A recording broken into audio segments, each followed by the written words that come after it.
The 6th year of secretly liking Brandon, and we were still just friends. When I got sick and had to be hospitalized, he put in more effort than anyone, both financially and emotionally. When my cousin got engaged, he came with me to the ceremony. He gave the most expensive wedding gift of the night. Everyone thought we would eventually end up together. Finally, I mustered up the courage to confess to him. But the man just glanced at me casually. Then, playing with the lighter in his hand, he let out a soft laugh. "I consider you a friend, and you want to date me? Aurora, don't joke around. Be good." I stayed silent for a long time before nodding. Okay. After that day, we didn't contact each other for a long time. The next time I got a call from him, it was 2 months later. He casually asked, "What have you been up to? Haven't seen you in a while." I glanced at the man across from me, who appeared aloof and indifferent, and answered truthfully, "Oh, I've been going on blind dates." The moment I finished speaking, I heard the sound of a phone being smashed on the other end. I never imagined I would end up here with Brandon. He leaned against the railing, his brow slightly raised, his expression lazy, and a small smirk tugged at the corners of his lips, as though he had heard a joke. He asked me, "So, what is it about me that you like?" My palms were sweaty. You're nice to me. Nicer than anyone else." In these 6 years, he had never missed a single thing in my life. When it was my birthday, he handled everything, baked the cake himself, booked the biggest venue, and surrounded me with people. Lazily lighting the candles, he said, "Come on, make a wish. Whatever others can't do, I'll do it for you." He had a villa with a huge garden full of roses, all because I liked them. He didn't actually live there. He bought the place when I first graduated, overwhelmed with work, being a newcomer, constantly feeling defeated and exhausted. One day, I shed a tear in front of him. Not long after, he moved in and even left me a room. He sighed and said, "If you ever feel wronged, come here. I'm so close to you, who else would you turn to?" When I was too busy to eat, this young heir learned to cook and brought me food every day to my office. His first dish was my favorite. He was born into a wealthy family, yet never acted arrogantly. The number of people chasing after him could circle around B-City twice. When someone found out about me, they asked me to arrange a dinner with him. I was young at the time and didn't know how to refuse. I helped that girl arrange dinner with Brandon, and later that night, I got a call from her. "He seems gentle, but inside, he's really indifferent. I guess I don't have a chance." She told me Brandon was the most well-mannered man she had ever met. After he found out he had been deceived, he didn't get angry. Instead, he patiently finished the meal with her and then said, "Aurora's career is just getting started, and she has to divide her time between 2 things. If you're not concerned about her, I am. So, if you don't have anything important, don't bother her. Don't you agree?" At that time, everything seemed perfect, like the best of times. Everyone thought that, given how close we were, we would eventually get together. I thought so too. But I never imagined, what if he didn't like me? What would I do then? Brandon raised an eyebrow, and after a long pause, he finally looked down, calling my name seriously. "Aurora. You're 25 now. How many people have you even met? Eventually, there will be someone who treats you better than I do." I froze, already knowing his answer. I choked up a little. It felt like I had messed everything up. It wasn't like I hadn't seen him turn down others before. Girls with beautiful faces, crying in front of him, throwing their dignity aside, saying how much they liked him. But he wouldn't even flinch. He would instinctively pull away, cold and distant. I always thought that he was different with me. But now I realize, he wasn't. I was just overthinking it. Seeing that I was about to cry, he lifted his hand, as if to wipe my tears like before. But halfway through, he seemed to remember something and lowered his hand, picking up his lighter instead, pressing it irritably. I felt a bit desperate. "But for all these years, besides me, you haven't had any other girls around you. Can't we at least try? I really like you, Brandon." I was rambling. But his face grew colder. Suddenly, I felt embarrassed. After all these years, I knew better than anyone what that expression on his face meant. He was losing patience with me. The next moment, he laughed softly, somewhat disinterested, almost like he was closing the matter for good. I consider you a friend, and you want to date me? Do you think that's appropriate? Aurora, stop joking around, and listen. I stayed silent for a long time. I knew, between him and me, this was the end. We wouldn't even be friends anymore. But I asked myself, will I ever meet someone like him again? Someone who will treat me better, who will care about everything in my life. I covered my face and cried out loud. He sighed and lowered his gaze to me. He didn't say anything, but it felt like he had said everything. He waited for me to finish crying before helping me up. He bent his fingers to lift me, then quickly withdrew his hand, slipping it into his pocket. He nodded toward the 2 large bags in the living room. These are the gifts I brought back from my business trip. You should take them with you. I looked over. They were all luxury items, both domestic and international brands. Any one of them was worth several years of my salary. He had given me things like this many times before. No matter how expensive, to him, it was nothing. He always had an endless list of excuses to buy me things, a promotion, a salary increase, or just because I wore a nice dress on a sunny day. If I didn't accept them, he'd be upset. Over time, I got used to his temper and would return the favor: handmade scarves, carefully chosen ties, cufflinks. When he received them, he always smiled. A friend once told me, the way you two are, it's just like dating. If he didn't like you, no one would believe it. But she was wrong, and I was wrong too. Brandon only considered me a friend. I said, I don't want them. He nodded and didn't say much.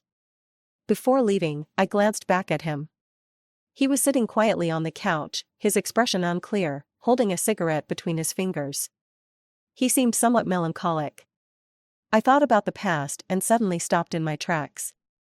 I wanted to try again, maybe slowly pursue him, show him that I was sincere. What if it worked? But before I could say anything, he spoke first. Do you still have the key to the villa on you? Give it back. I had held on to that key for many years. I had never used it. I had never lived there. But I was always afraid he would forget it or something might happen to him at home. So, no matter where I went, I always kept it on me. Only today did it finally serve a purpose. I don't even know how I managed to pull that key out of my bag and place it in front of him. All I know is that I must have lost my composure in front of him. Because when he took the key, he looked at me, frozen for a moment, and then spoke in a near-cold tone, disappointment clear in his voice. I always thought you were different from the other girls. I stood there, awkward and speechless for a moment. I couldn't argue with him. I had told him with confidence that I liked him, but I had forgotten that, up until then, we were just friends. And his family background was prominent, with countless girls around him since childhood, all approaching him under the guise of friendship. After a while, he grew tired of it. He had once said publicly that he would never date a friend. That was why I was the only opposite-sex friend he had. When I found this out, we weren't close enough yet to even think about romantic feelings, so I just laughed it off casually. But now, looking back, it was clear that from the very beginning, he had drawn a clear line between us. He had put his sincere heart out there, treating me as a friend, thinking that I saw him the same way. We admired each other, but it was all platonic. But now, he suddenly realized that it wasn't the case. I was the timid one, the secret admirer, and today, I had finally revealed my true feelings. After returning, I took a 2-day leave and went to the neighboring city for a little getaway. During this time, Brandon didn't contact me again. In the past, we used to talk at least a few times a day. It didn't take long for me to adjust my mood and get back to work. One of my colleagues asked about Brandon. What happened to that super handsome, rich guy? He hasn't come to bring you lunch lately. Before, he had been so public about his actions that everyone knew he was nice to me, perhaps even a bit overindulgent. I said, he's busy. He won't be coming anymore. Just after I said that, one of my colleagues came back upstairs with takeout, sat next to me, and teased. Didn't you say he wasn't coming? I just saw him downstairs. Wasn't he looking for you? For some reason, a feeling of hope surged in my chest. I took out my phone. But there were no messages from him. My colleague pulled me to the window and pointed at a figure below. See, I couldn't have mistaken that. It's him, right? Go downstairs quickly. I clenched my fists. But then, I saw a girl walking up to him from the front. I recognized her. She was Kathy, the girl who had been chasing Brandon the hardest. Kathy came from a well-off family and had a temper to match. Somehow, she found out that I had gotten close to Brandon and threatened to make things difficult for me. I was furious at the time and had a fight with her. When Brandon arrived, he was angrier than I had ever seen him, his face dark with fury, telling Kathy to leave. Then, he carefully bandaged my wound and clicked his tongue. "I didn't know you were so tough. Don't worry, she won't bother you again." In that moment, I really thought that maybe, just maybe, he liked me too. If I just broke through that barrier, I could stay by his side without any reservations. Kathy said something to Brandon, and as he listened, his expression slowly softened. Then, he gave a small smile. At that moment, I regretted having such sharp eyesight. Not long after, Brandon went to open the car door. I don't know if it was just my imagination, but he seemed to glance in my direction for a brief second. But it was only a moment, and his gaze quickly shifted. Kathy got in the car. The car drove away. My colleague laughed awkwardly. Maybe I was wrong. I said, no, it was definitely him. But he wasn't here for me. Soon enough, everyone at the office knew that Brandon and I had cut ties. Someone quietly asked me, "Did he break up with you?" I shook my head and took a sip of coffee. "No, we were never together." The person was surprised and opened their mouth in disbelief. "I thought you'd said before that you weren't together, but that was just to avoid making it public." No, from the very beginning, we had never been together. No one believed it. The young heir from a prominent family speaking gently to a girl, looking after her every need, all just because they were friends. But maybe even he had forgotten that he didn't treat any of his other friends this way. She thought for a moment. "You don't know, do you? When you first joined, he actually came to the company and had a long conversation with our president in his office." I froze. I really didn't know. He had never mentioned it to me. But now that I thought about it, there were signs. At that time, a manager who had always been targeting me was demoted not long after, and transferred to another department. And there were so many projects that should have gone to others, but somehow ended up on my plate. I worked even harder. I avoided any situation where I might run into Brandon. And I really never saw him again. I didn't hear his name again until half a month later. I was out shopping with a friend when we walked past a young man. The man was Lewis, one of Brandon's friends. He was with a girl I didn't recognize, probably his new girlfriend. When he saw me, Lewis smiled and walked over. "Aurora?" I nodded and greeted him. He smiled. "I just came back from a trip abroad. It's been a while. Let's have dinner tonight. I'll invite Brandon too." I said, "No, thank you." Before I could finish my sentence, he was already dialing a number. "Brandon, let's have dinner together tonight." He accidentally put the call on speaker, and I heard a detached voice on the other end, devoid of any emotion. "Send me the address." "Sure. By the way, Aurora's right here with me.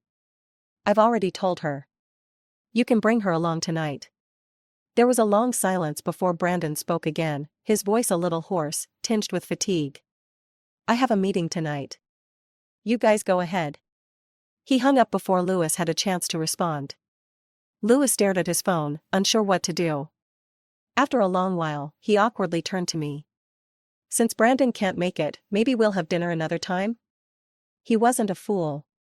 It was obvious from that phone call that Brandon didn't want to come because of me. The meeting was just an excuse. I nodded and agreed. But deep down, I knew there wouldn't be a next time. After Lewis left, my friend sighed. She knew all about my feelings, and it was she who had encouraged me to confess in the first place. "He's avoiding you now? Just because you like him?" I nodded. My friend sighed, a little confused. "He's not giving you any chance at all. Not only does he not like you, but he's been so kind to you. Isn't that pure madness?" I didn't know how to respond. That night, lying in bed, I thought about it for a long time. And then I remembered how Brandon and I met. It was a memory from so long ago, and not exactly a pleasant one. Brandon came from a good family and was incredibly good-looking, so he was surrounded by admiration the moment he entered school. He was the epitome of a golden boy. At that time I was ordinary, invisible in the crowd. The only one who had truly been with him, who had had his affection, was my roommate Enid. Unlike me, she pursued her love boldly and passionately. From the very beginning, her intentions were clear. She directly told Brandon that she liked him. Either he would reject her and they'd pretend they never met, or they would get together, no half measures. She didn't want to hear things like, "You're great, but let's just be friends." She wouldn't accept it. Looking back now, those words may have touched Brandon. The restaurant where she confessed to him was the one I recommended. After they got together, Brandon treated us to a meal. That was the first time I met him. At that time, he was already someone else's boyfriend. I watched from the sidelines, indifferent. Later, they broke up, and Enid left for a while, acting on impulse. Brandon waited for her downstairs in the dorm for a long time, but never saw her. Instead, he ran into me. Once I finished explaining, he immediately got in his car, intending to head to the airport. I noticed something was off with him, so I wasn't comfortable with just letting it go. I took a taxi and followed him. His car sped so fast. By the time I caught up, he had crashed, unconscious. I followed the ambulance to the hospital, staying there until he finished his surgery. I tried calling Enid. Her phone was off. Later, I realized she must have changed her number. That night, I was the only one by his side. The next morning, I contacted his friends and family through the school. I never went back to the hospital after that. Eventually, he woke up and heard people mentioning me around him. Again, downstairs at the dorm, he stood tall, asking someone to bring him upstairs to find me. I thought it was urgent, so I rushed downstairs, but when he saw me, he suddenly smiled and said, "It's you." At that moment, I felt an indescribable emotion rise in my chest. Before that, we had met a few times, but he had never associated my face with my name. I nodded and said, "Enid." His smile faltered. "Forget it."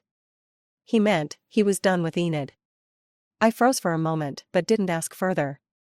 From then on, he started coming to find me more often, treating me like one of his own. I went from being indifferent to moved. Finally, I fell for him. Liking someone like him was really easy. He'd only been in one serious relationship, and it had been a painful one. Later, Enid came back a few times, trying to get back with him, but he ignored her. It was as though the impulsive person who had rushed to the airport was no longer the same. Last month, I heard that Enid had gotten married, and he sent his well wishes with grace. At that point, I was certain he had let go. More than one person told me, "With how much he cares about you and how there hasn't been any other girl around him all these years, I bet you two will end up together." After hearing that so many times, I really started to believe it. Having a crush is like standing on the edge, unwilling to take the final step. If you take a step forward, it either works out as hoped or it all falls apart. I wasn't lucky, it was the latter. After I cut ties with Brandon, Kathy was probably the happiest. We had a fight. She didn't like me, and I didn't like her. Being women, we could easily see through each other's little schemes. Not long after, I received a package. The sender was Kathy.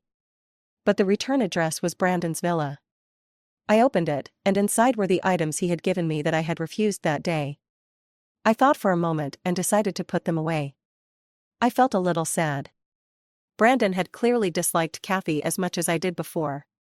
How had he ended up like this, getting closer to her instead of me? Not long after, my cousin called me. She didn't say much, but as usual, she mentioned Brandon. She told me how thoughtful he was, how he had bought health supplements for my aunt and toys for my little nephew. 4 years ago, when my cousin got engaged, Brandon went with me. Before we went, I had told him that my parents had passed, and I grew up with my aunt. Normally, he was careless, but that day he was especially considerate, noticing so many things I hadn't even thought of. In the end, he gave a very expensive gift. I quietly listened. Finally, I asked, "When was that?" She replied, "A couple of days ago." But he seemed a bit off that day.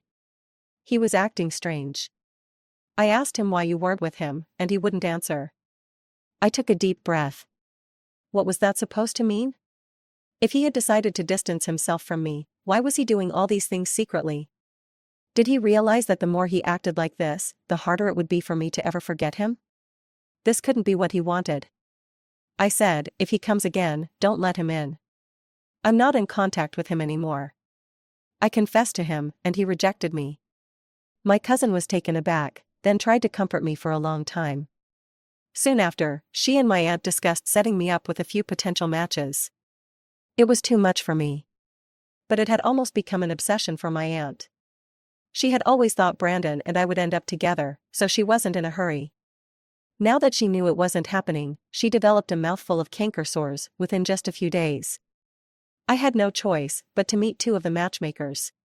The day I ran into Brandon, I had just finished meeting the second one.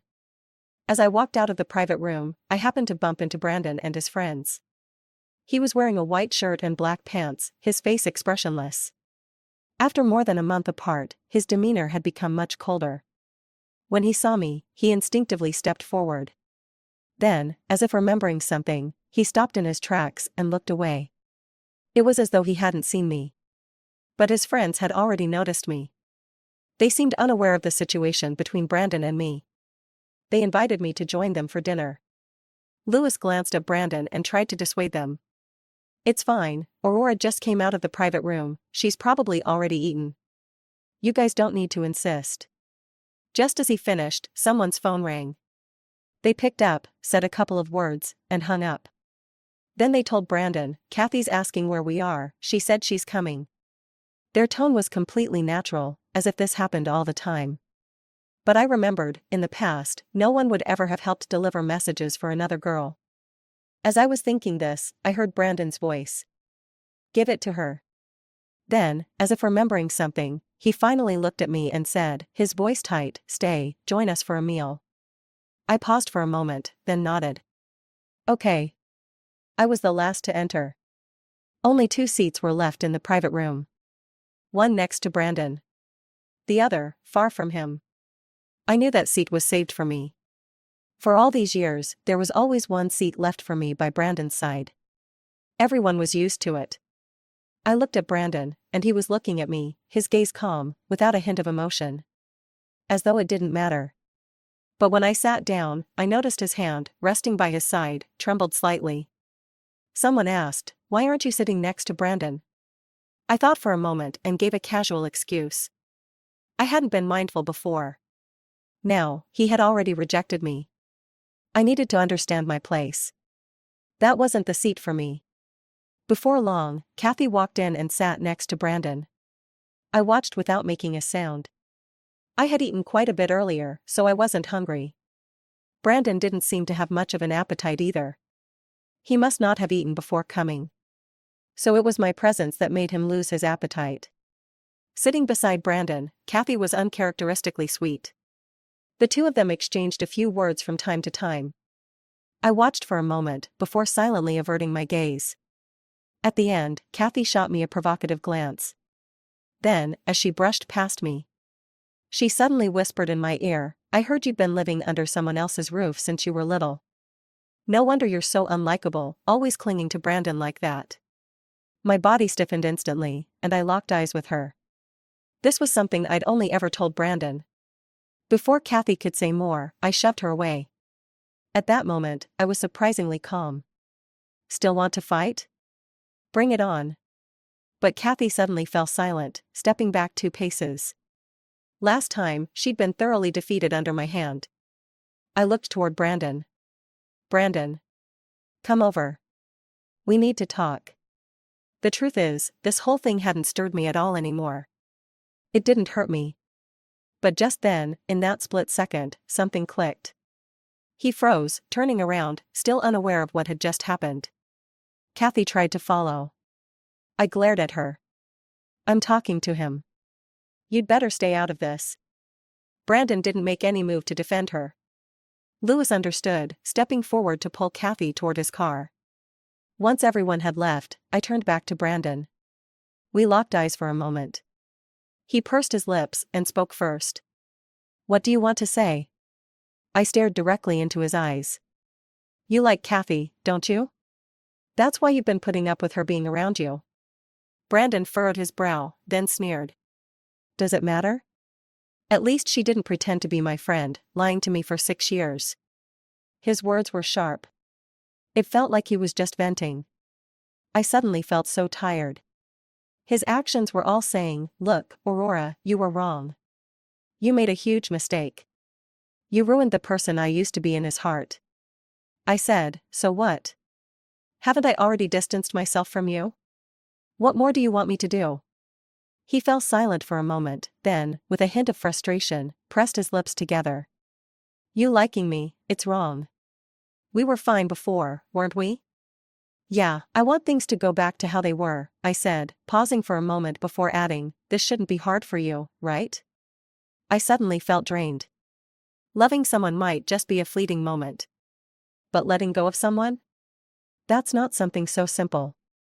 For the past while I'd been trying to control myself, not reaching out to him, trying to keep my heart as calm as still water. I thought, time is long, nothing is impossible. But now, standing here, he was telling me with a forceful stance.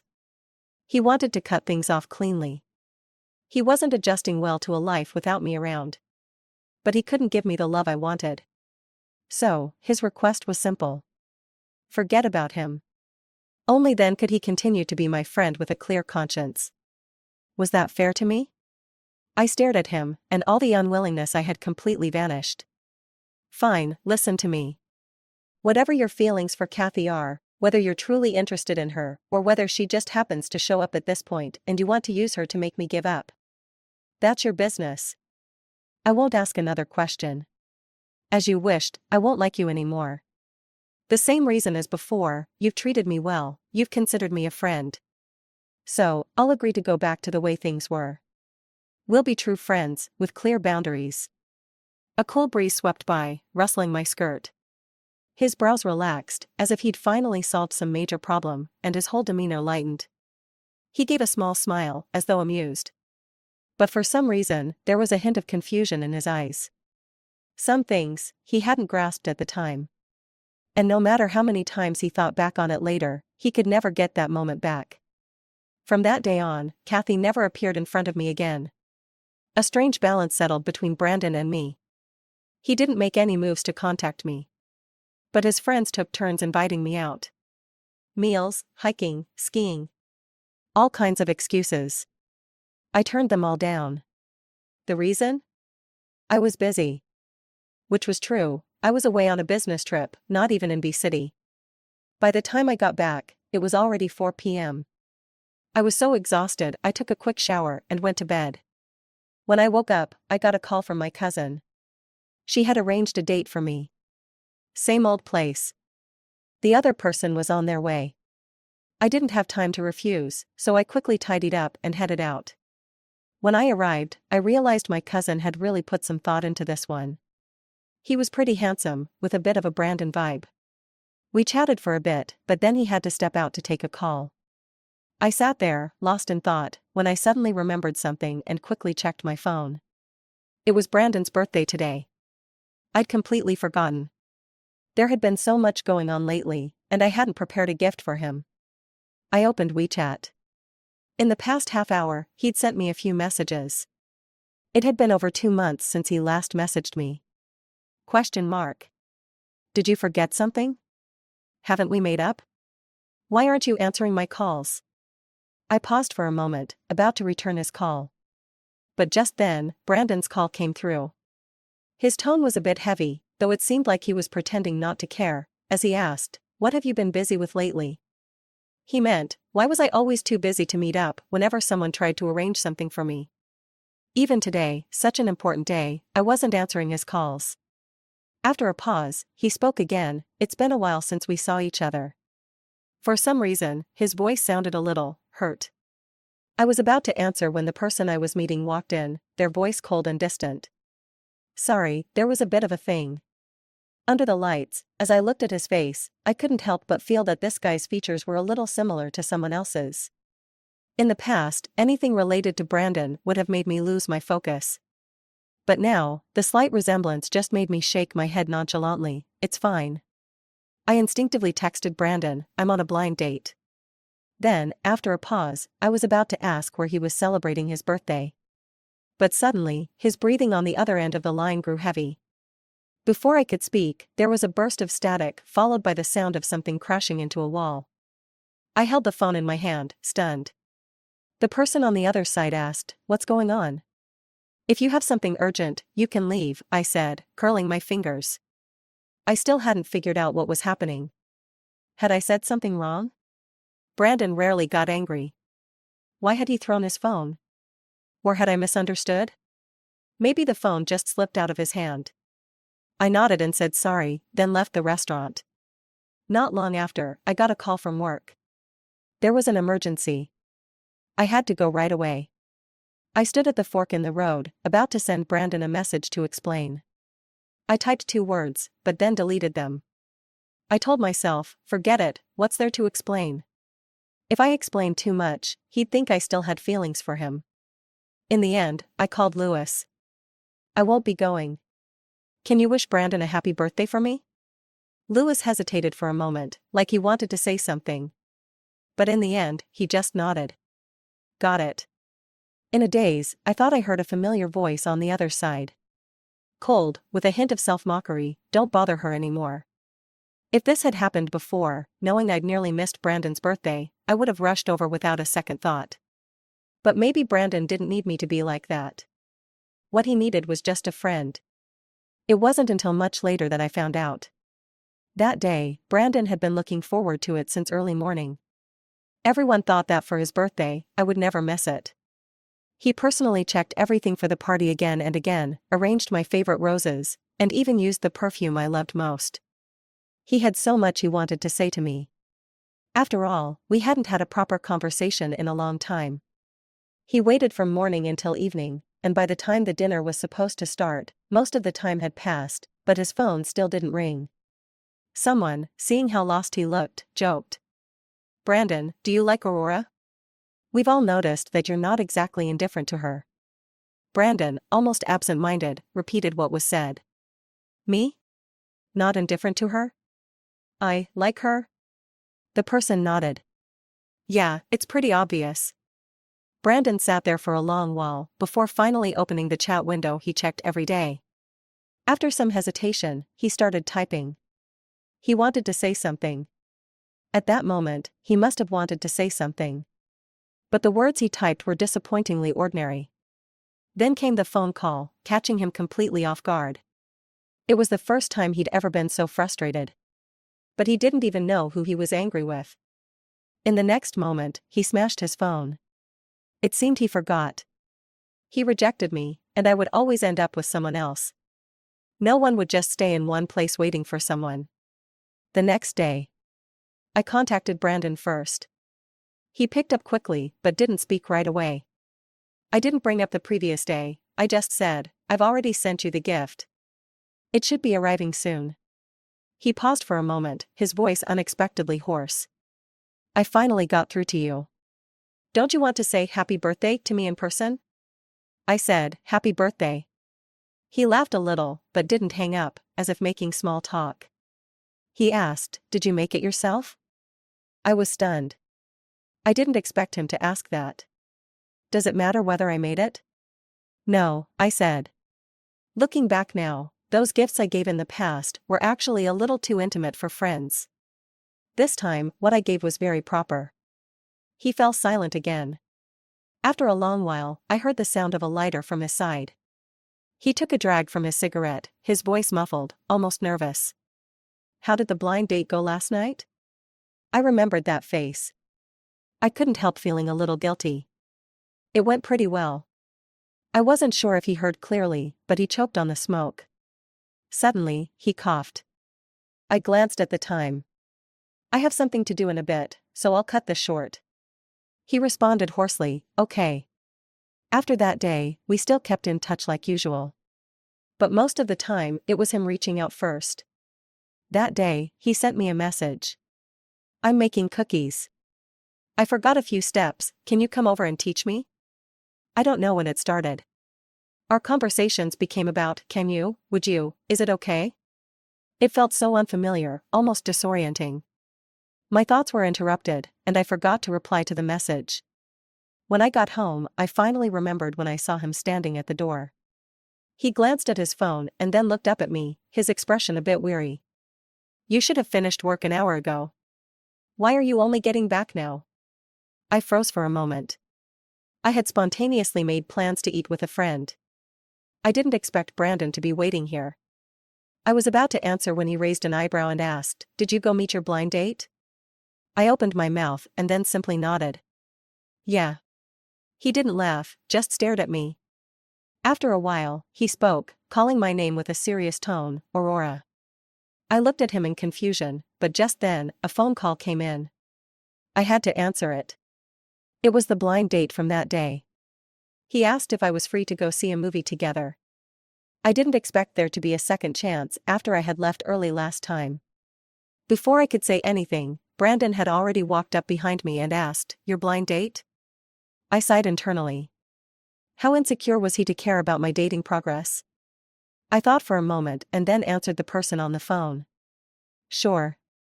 I said a couple more things, set up a meeting for next week, and hung up. Brandon's gaze darkened. After a while, he smiled faintly, but the smile didn't reach his eyes. "All right. You're hard to reach these days." I said, "I've been pretty busy." He scoffed lightly and didn't say anything more. He followed me inside. He rarely came over to my place. The space here was small, and he was tall. Standing in the room, he seemed somewhat awkward. I had never seen him like this. It almost made me want to laugh. He looked at me, his interest clearly piqued, and he suddenly became more at ease. He wasn't as quiet as before. He tied on an apron and quickly began working with the butter. I watched from the side. There was nothing for me to do, and I felt a bit awkward, so I started talking about things that had happened recently. Every word of mine was met with a response. I looked at him and suddenly fell silent. Something felt off. "These cookies, they're the ones you taught me to make. How could you forget the steps?"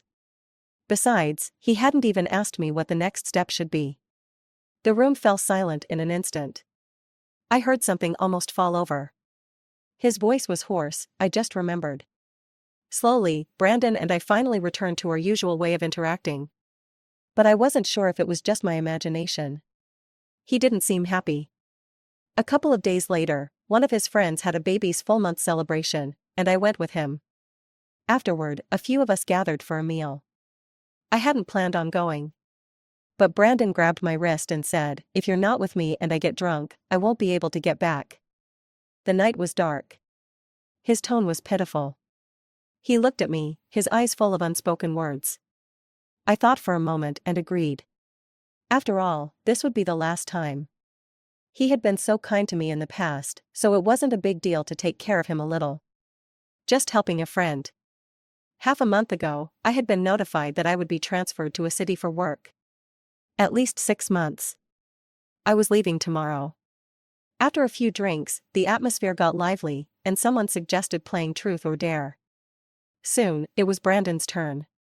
Someone asked, "Brandon, is there someone you like?" Brandon was silent for a moment. Then, after a long pause, he looked up and answered, "Yes." Everyone started making noise, glancing at me. Aside from me, they probably couldn't think of anyone else. I was a little taken aback. Just as I was about to speak, saying, "Don't look at me, it's not me." I had just confessed to Brandon, and he rejected me without any courtesy. No compassion. But before I could say anything, Brandon smiled, looked at me, and said, "All right, let's continue." I was lucky, I hadn't lost until the very end.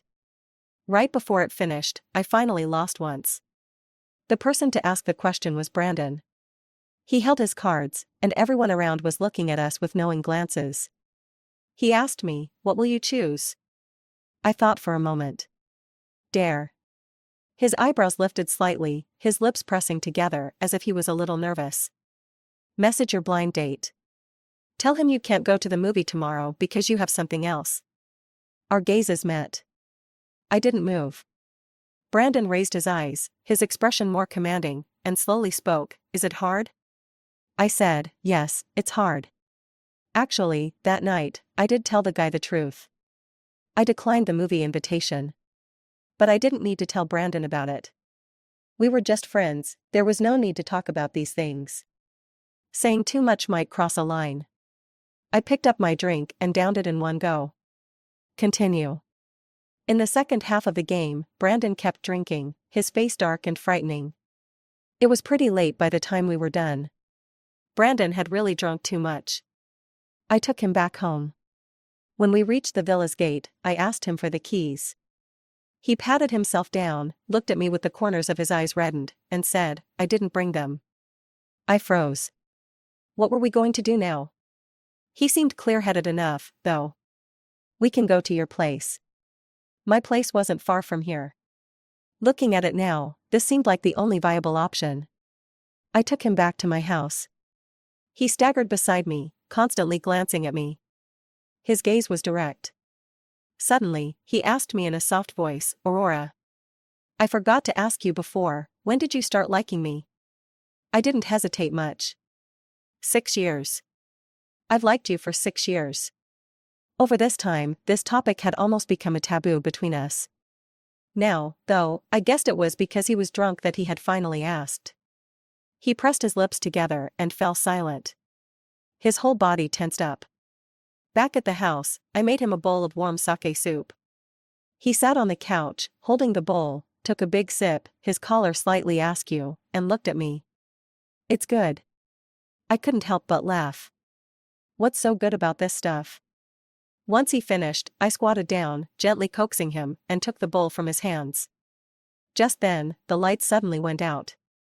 The power cut off. I was about to get up when his hand suddenly locked around my waist. I stumbled into his arms. Our breaths intertwined. The alcohol was making him a bit more forceful. His lips were almost touching mine, his breath warm. He called my name over and over, "Aurora. Aurora." I pushed him away. "All right, lie down and sleep.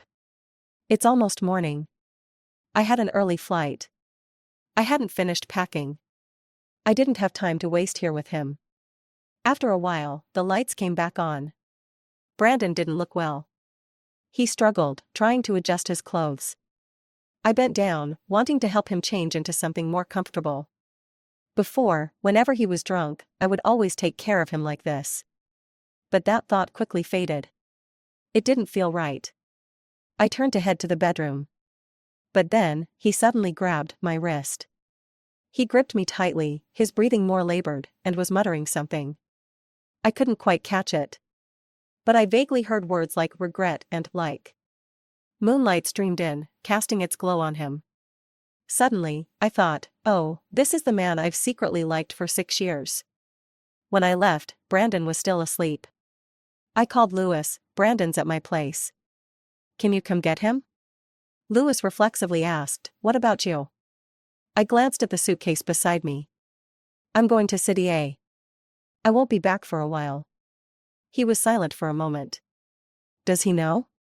Did he let you go?" I was a little confused. Why wouldn't he let me leave? Lewis paused, then spoke slowly. "What I mean is, even if it's for work, you don't have to go that far. Stay here, he'll make sure things work out for you." I smiled faintly. He and I are just friends. Friends don't need to do things like that for each other. After I arrived in City A, I started adjusting, looking for a place. It was busy, but I was pretty happy. In the past, Brandon would have helped me take care of all these things. Now that I was doing it on my own, I found it wasn't so bad. Brandon messaged me twice. The first time was when I had just landed. I opened my phone to find a short message from him. He said, "Leaving without saying goodbye? Aurora, you really are heartless." I didn't know what to reply, so I thought for a while and just wrote, "Yeah." The second time was in the middle of the night. It had been 2 weeks since I got here. It was my birthday. He sent a long message. In it, he talked about how he had cooked a whole big table of dishes that day, inviting a lot of people over. Some people couldn't handle the spice and complained to him, "Why is everything so spicy?" That day, he didn't eat a single bite. At the end, he asked me, "Is the food there bland? Are you adjusting okay? Is anyone giving you a hard time?" I read it twice. Finally, I replied, "I'm used to it." No. What was he doing again? When he acted like this, I'd start thinking he might like me. A couple of days later, I came down with a high fever. I took a taxi alone to the hospital, got registered, and started in 4. I sat in the hospital lobby, watching people come and go. I thought back to 2 years ago, when I was so busy, I didn't have time to eat and barely slept, collapsing from exhaustion. It was the same kind of scene back then. Someone stayed by my side the whole time. I just had to sit there, and he took care of everything for me. I stayed in the hospital for 8 days. It was he who arranged for me to have a private room, where I slept better than anyone. He stayed up with me for several nights, worrying and watching over me. But that version of him, he didn't like me. Amid the noise, I suddenly burst into tears. How did we end up here? It turned out that even when I thought I had given up, there were moments when I would still feel a lingering attachment. This is just who I am. I'm sensitive, insecure, and a coward. But now, I should truly face these feelings and let them go. I went to the hospital several days in a row after that. I didn't think about Brandon anymore. On the last day, as I was leaving the hospital, I saw someone hurrying toward me from a distance. He saw me and quickly walked up. I heard you were sick. How are you? Are you feeling better? I was stunned for a long time, then smiled for some reason. I'm fine now. By the way, Brandon, do you remember that question you asked me before? He furrowed his brows, his expression actually a bit nervous. What? Go ahead, you say first. I have something to tell you too. I said, all right, I'll go first then. I repeated the question he had asked me. Then, I said with certainty, you were right. I'm only 25 this year, I haven't met many people yet. There will always be someone who will treat me better than you. By then, I wouldn't have to hide my feelings anymore under the guise of friendship. Whispers in the night, delicate thoughts. There would always be someone who would listen. And,